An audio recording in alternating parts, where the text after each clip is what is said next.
এই 2-3 দিন ভারী বৃষ্টিপাত, ঝড় এবং এই যে বড়সড় একটা নিম্নচাপ দেখলেন আপনারা, তার জন্য এই যে আমার আশেপাশে এই যে জমিটা আপনাকে আমি দেখাচ্ছি, এই জমিটা কি অবস্থা একবার হয়েছে দেখতেই পাচ্ছেন। গোটা জমির ধানটা কিন্তু পুরো হেলে পড়ে গেছে। যদিও জমিটাই আপনাকে যদি আমি ঠিক করে দেখাই, জমিটাতে কিন্তু এক ফোঁটা জল নেই। তার কারণ কি জানেন?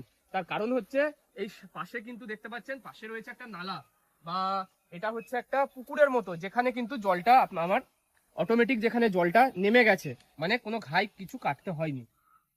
এই যে পরিস্থিতি দেখছেন, এরকম ভাবে ধান যে পড়ে গেছে, তো এই ধানটাকে আমরা কিভাবে মানে বাঁচাতে পারি? এখন এই ধানটা কিন্তু 100% ধানটাকে আমরা তুলতে পারবো না, কিছু ধান নষ্ট হবেই।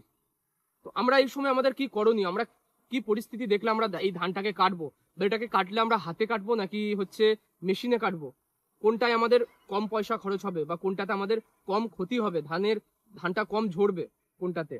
দ্বিতীয় ব্যাপার হচ্ছে আমরা এই পরিস্থিতিতে এই ধানটাকে কাটবো কিনা এখন, বা কি কি করণীয় থাকতে পারে আমাদের? লজিং আপ করব, নাকি আমরা জলটাকে বের করে দেবো, নাকি কি করব? কোন পরিস্থিতিতে এটা হবে আর কোন পরিস্থিতিতে কিচ্ছু করার নেই, আমাদেরকে জাস্ট বসে বসে এই ব্যাপারটাকে আমাদের কিন্তু মেনে নিতে হবে। কি পরিস্থিতিতে আজকে সেটা আলোচনা করছি।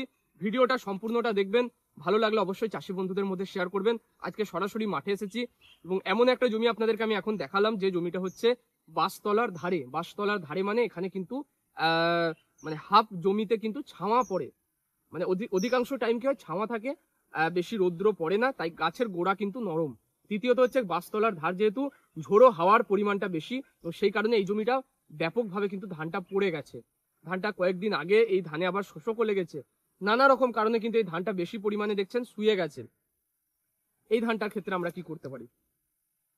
তো দেখুন, এই ধানটার ক্ষেত্রে আপনাদেরকে মানে লজিং আপ যদি বলি, লজিং আপ মেথড হচ্ছে কি না, এরকম ভাবে এই একটা ধানের গুছি নিলেন, আর এই একটা ধানের গুছি নিলেন, দিয়ে এইখানটা এইভাবে কিছু দিয়ে একটা বেঁধে দিলেন, তাহলে ধানটা সোজা হয়ে দাঁড়িয়ে থাকবে।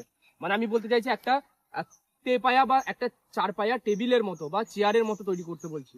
তো এই ধানটা কি সেটা করা যাবে? মোটেই নয়। যদি আপনার 1 বিঘা জমি হয়, আমরা যদি লজিং আপ মেথডের মাধ্যমে এভাবে বেঁধে বেঁধে গোটা জমিটাকে এরকম ভাবে তুলতে যাই, আমাদের কিন্তু মানে কমসে কম 10টার বেশি জনমজুর এখানে লেগে যাবে, যেটা মোটেই সম্ভব নয়। তাই আমরা কারা লজিং আপ করবো, আর কারা আমরা কি করব? এই ধানটা যেহেতু দেখছেন জমিতে জল নেই, সেহেতু ধানটা কিন্তু খুব একটা বেশি ক্ষয়ক্ষতি হবে না। ধান যতদিন গাছে রয়েছে, ধান কিন্তু অঙ্কুরোদ্গম বা যেটা আমরা বলি ধানে কল হয়ে যাওয়া, সেটাও বিশেষ একটা হবে না। তলার দুটো একটা ধান দেখবেন ফুটে যাবে বা পচে যাবে বা কালো হয়ে যাবে, এটুকুই জাস্ট সমস্যা। আর তলার দুটো একটা ধান হালকা হয়ে যাবে ওজনে।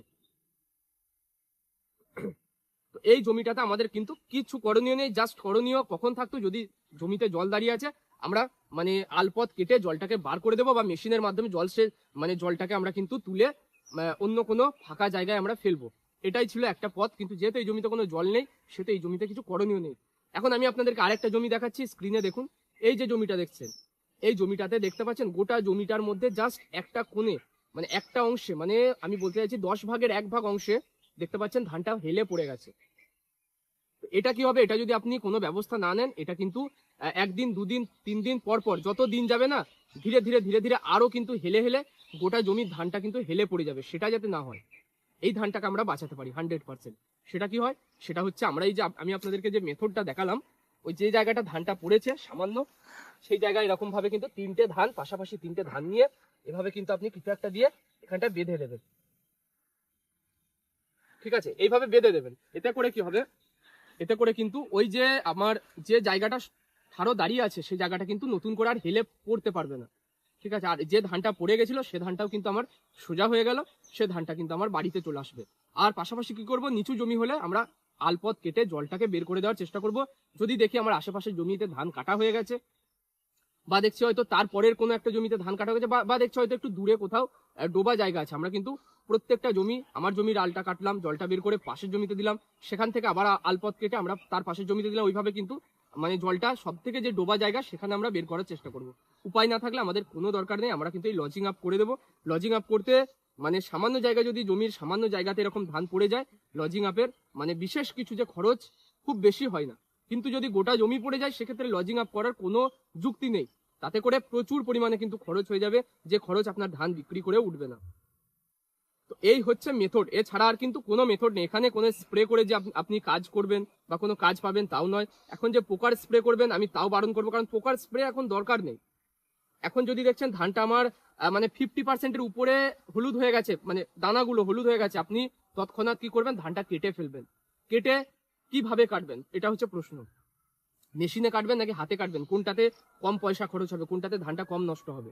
তো দেখুন, এই সময় যদি আপনি মেশিনে কাটেন, নর্মালি 1 বিঘা জমি মেশিনে কাটতে গেলে যেগুলো ছোট কম্বাইন হারভেস্টার রয়েছে, ছোট মানে চেন গাড়ি যেগুলো বা রাবারের বেল্ট দেওয়া থাকে, সেই বেল্ট দেওয়া গাড়িগুলো, সেগুলোতে আমার সময় লাগে হচ্ছে 30 মিনিট প্রতি বিঘা পরিমাণ জমি কাটতে, 40 শতক বিঘা কাটতে।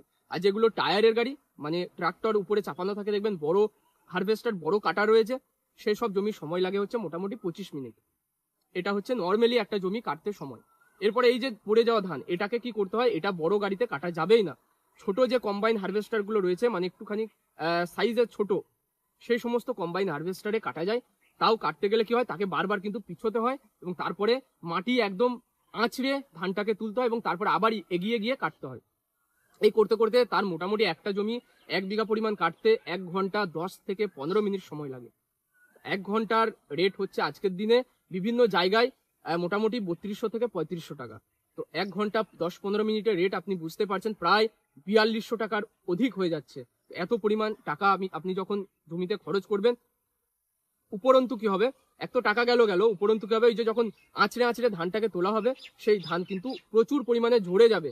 আবার কাদা থাকলে কি হবে, কাদায় কিন্তু আপনার পাশে যে যতটা আপনি কাটলেন তার পাশের অংশটা, আবার পাশের যে গুছিগুলো আছে, কাদায় পুরোটা ঢেকে যাবে। তো নানাভাবে ধানটা নষ্ট হবে। কি করবেন, হাতে কাটবেন, হাতে কেটে জমিতেই ওইভাবে রাখবেন, অথবা হাতে কেটে যদি পাশে কোথাও একটু আলপথে যদি উঁচু জায়গা থাকে, আপনি কিন্তু মেলে রাখবেন। তাতে করে ধানটা আপনি 100% বাড়িতে তুলতে পারবেন।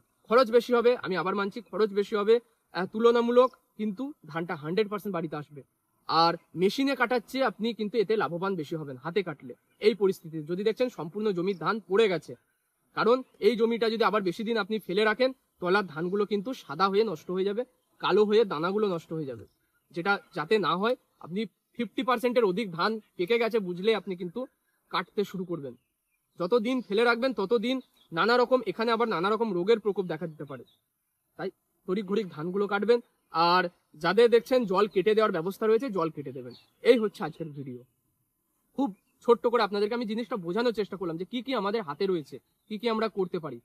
ঠিক আছে, তো যাদের কোনো উপায় নেই, কিছু করার উপায় নেই, তাদের জন্য আজকের ভিডিওটা নয়। আমি কি বললাম, সামান্য জায়গা ধান পড়েছে, আপনি কিন্তু লজিং আপ করতে পারেন।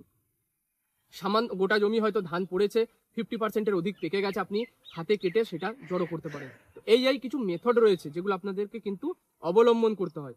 ভিডিওটা যদি ভালো লাগে, যদি ইনফরমেটিভ মনে হয়, অবশ্যই ভিডিওটা একটা লাইক করবেন, চাষি বন্ধুদের মধ্যে শেয়ার করবেন, আর অবশ্যই আপনাদের সাপোর্ট দেখাবেন। চ্যানেলটা নতুন, আপনাদের যদি একটা সাবস্ক্রাইব আপনারা করেন, লাল সাবস্ক্রাইব বাটনটা দেখতে পাচ্ছেন, এর জন্য কোনো পয়সা লাগে না, ক্লিক করে সাবস্ক্রাইব করবেন। গুরুত্বপূর্ণ এবং চাষবাস সম্পর্কিত খুবই জরুরি যে ভিডিওগুলো, চাষের রোগ বালাই, সেখান থেকে কিভাবে আপনারা পরিত্রাণ পাবেন, সে সমস্ত ভিডিও দেখার জন্য এই চ্যানেলটা জুড়বেন। চ্যানেলটা জুড়লে সমস্ত ভিডিও আপনারা সবার আগে দেখতে পাবেন। আজকে এখানে শেষ করলাম।